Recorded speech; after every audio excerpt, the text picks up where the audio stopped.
Welcome back to PlayStation Live from E3. I'm joined by Ryan Clements, Pete from Bethesda, and John from Tango, and we are here to talk about The Evil Within 2. Nice. Yay, more scary game.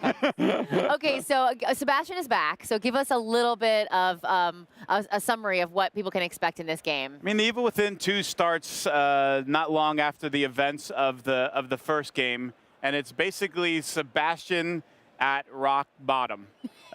Since the events of the first game, his life has kind of completely fallen apart. Nobody really believes him and what he says took place in the asylum.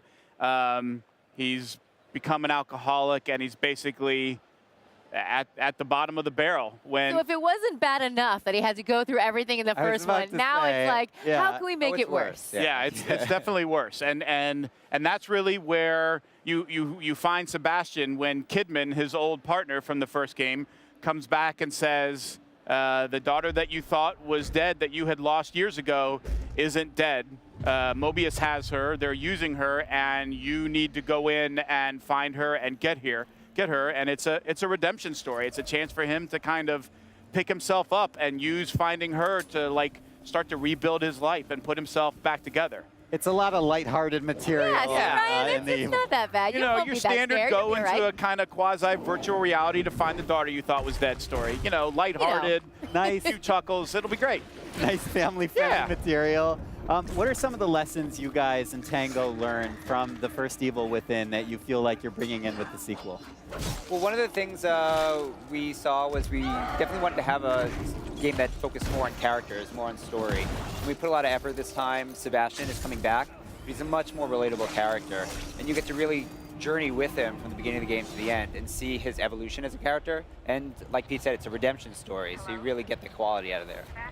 I think it's a big one, which is in the first game, Sebastian's kind of a jerk, and his whole motivation is he shows up and the police get called to this thing, and he's a detective, but there's no pull or like sort of relatable moments where you kind of empathize with him. It's like it sucks for you and it sucks for him because you're both getting scared and both trying not to die. Whereas this time around, because you see him so kind of broken down by what happened in the first game, and you sort of understand the connection between a father and his daughter and that motivation, I think he's much more relatable. Yeah, and he has that drive this time to go further. Yeah. Like he knows what he's doing this for. The stakes are a lot higher this time around. Absolutely, so this game, from what I've seen, feels a little more like a psychological horror than just, you know, scary and gory and jump scares.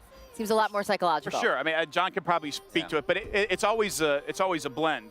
Yeah, there's definitely jump scares in there. There will be more, but like you said, I think especially what you see in the trailer and what you see in the gameplay, there is that psychological element that we sort of brought up a little bit in this one, and players will definitely see that when they play it. Yeah, like don't get the wrong idea. It's not like, not that there's anything wrong with Saw, but it's not like Saw the video game. It's not just nonstop blood and dismemberment and guts. Turns out there's a lot of ways to scare people and make it off-putting. And I think that's one of the interesting things about the game is, like, if you don't like being scared at all, well, there's no chance you should play The Evil Within 2 because you definitely will get scared. Thanks. We're just going to talk through it. Exactly.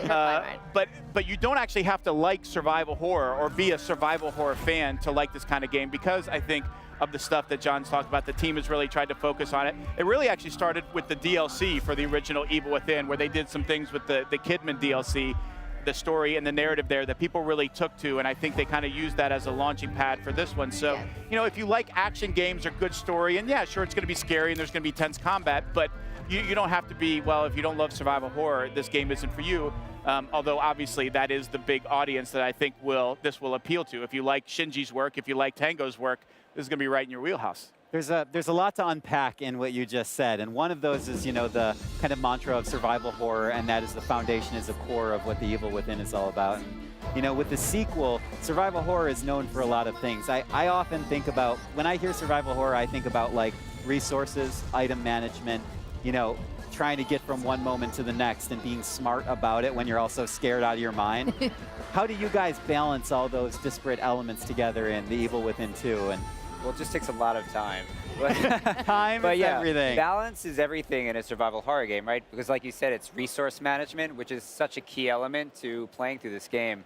And in this one, that remains. You know, we didn't sacrifice that for sort of going through these big action pieces. It really is about exploring this world and finding anything that you can find and take, craft together to make it to the next area, to make it to the next step. And you know, it's tough. Yeah. What kind of I think, weapons? I think the other thing that John and the team really focus on is that notion that a survival horror game can't just be terrifying nonstop, right? Like you put a player into that kind of environment, like after 2 hours, you're just desensitized to all of it. Like, yeah, okay, something's just, like, it's all horrifying, it's all terrible, like, whatever, I'm scared. But I think what Tango does really well is not only figuring out that balance of resources, but that balance of intensity. Like, it turns out if you give the player time to breathe or to get a little story or to talk to somebody about a side mission, you're actually setting up the game that much better so that those scary moments can be scary. And I think that's a skill that these guys have that you don't really appreciate until you play it. And it's not even a survival horror thing, but I think it's even more important in survival horror than a lot of other. Absolutely. You give the player a minute to think, like, everything's going to be okay. Everything's going to be Never just okay. fine. And then, it comes right back at you. It's so not okay. Yeah, And then so my not blood okay. pressure just shoots I up. love the weapons that are always available and the different things that you can kill the scary monsters with. Will we see a lot more of that in the second one? Yeah, so obviously your standard, your shotgun, your handgun are back in full force, and you can see in our gameplay trailer that there is the crossbow from the original game returning. So it gives you an opportunity to sort of use that as a tactical weapon to take down enemies. But even the sneak aspect is in there, so you don't have to use guns to take down enemies. You can hide, you can sneak kill, take them out in one shot from behind.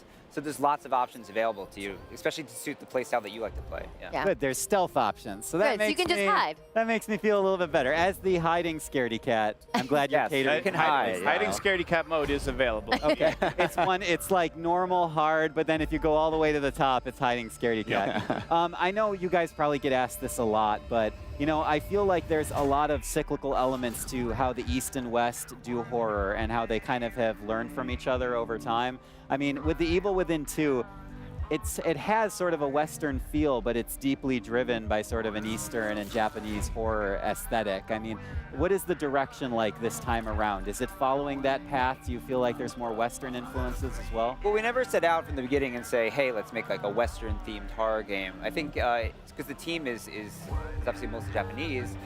There is that sense of the Japanese horror in there, and I think that really comes out with the enemy design.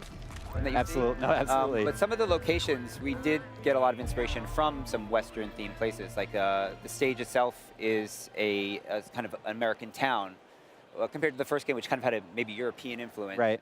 This time we went in a little bit in that direction, but there are some things that we haven't shown which go into a completely different direction, which I'm sure Great.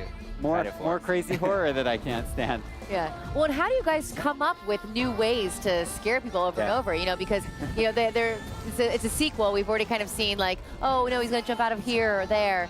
So how do you guys brainstorm and come up with new ways to scare the pants off us? Maybe the most fun part of working with Tango on the Evil Within, and then now the Evil Within 2 is like team meetings where they're like, like every dev that we meet with, the end of it is usually like, hey, we're going to show you some art or some screenshots or some concepts. And whenever we get to the creature stuff, the US end of that call is always like, what the hell is wrong with you guys? Like, who comes up with that? Like, what kind of nightmares are you having? Who are you? Yeah, it's unbelievable that like just we're happy with that. But that they just never tap the well completely dry. That there's always some god-awful monstrosity that somebody has come up with that is going to be shambling at you, running at you, screaming at you, whatever it is. There's always something to be afraid of. Yeah. Yes, absolutely. Why do you feel like horror just resonates with so many people? And of course, as this game and Bethesda indicates, it's cross-cultural, right? It's just like completely universal. There's something almost addictive about it.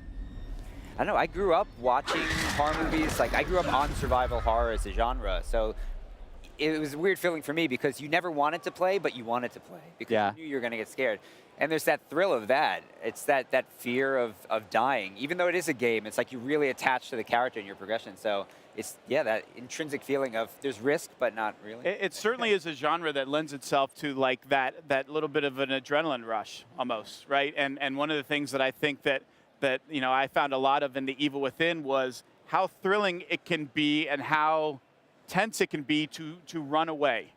Like, when you have something that's chasing you and, like, I'm not going to shoot it. There's no weak points for me to take out. I don't have, like, some big chain gun to kill this. I just have to run away and not die. And you get to the end of that hallway, or you get away from that thing. You go crashing through a door, and you realize, like, oh, my God, I didn't die. Like, that was intense. And all you actually did was run away. Like, you didn't actually, like, damage it, do anything to it, outsmart it. You just ran. But, like, when you finish that moment, you have this, your pulse is going and your heart's beating like, wow, that was intense. Like, holy cow, and it's almost like a little bit of a drug. You're like, all right, okay.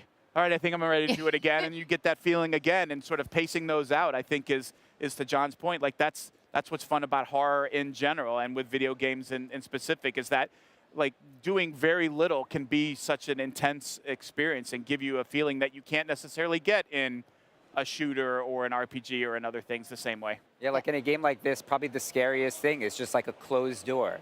Yeah. Because you don't know what's there, and you know you have to go in there, and you know probably something bad is waiting, but you don't know. But that anticipation there is that thrill, that adrenaline rush. Yeah, and you know, John was talking about, like, the time that they need to iterate and to work on stuff. I will tell you, the thing they need no practice on is the speed with which Sebastian opens a door.